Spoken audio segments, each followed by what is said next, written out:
পুনৰ বহিৰাজ্যত মৃত্যু হ'ল এজন অসমীয়া যুৱকৰ। এইবাৰ উত্তৰ প্ৰদেশৰ লক্ষ্ণৌত মৃত্যু হৈছে ৰিফাজ উদ্দিন নামৰ এজন যুৱকৰ। পৰিয়ালৰ লোকে জনোৱা মতে ডেংগুত আক্ৰান্ত হৈ মৃত্যু হৈছে যুৱকজনৰ। মৃত যুৱকজনৰ ঘৰ বৰপেটা জিলাৰ চেঙাৰ নীৰলাচৰত। পৰিয়ালৰ অভাৱৰ বাবে লক্ষ্ণৌত শ্ৰমিক হিচাপে কাম কৰিবলৈ গৈছিল যুৱকজনে। ৰাইজে দান বৰঙণি তুলি ঘৰলৈ আনে যুৱকজনৰ মৃতদেহ। নিশা সহস্ৰাধিক লোকৰ উপস্থিতিত জানাজা সম্পন্ন কৰা হয় যুৱকজনৰ। Bureau report and time.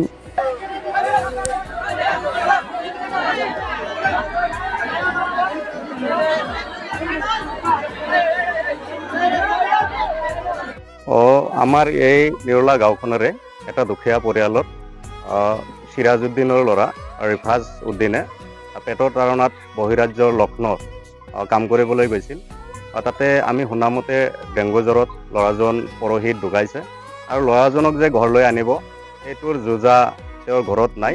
আমি নিৰলা গাঁৱৰ কিছুমান উদীয়মান কিছু যুৱকে সেই ল'ৰাটোক অনাৰ কাৰণে কিছু দান বৰঙণি আগবঢ়াইছোঁ আৰু ল'ৰাটোক ইতিমধ্যে আনিও আছে। আমি শুনামতে ডেংগু জ্বৰ হৈছিল। বহুত মানুহ কাম কৰে, কিন্তু ল'ৰাজন হঠাৎ বেছি দিন হোৱাও নাই, 2 সপ্তাহমান হৈছে বুলি কৈছে আমাক।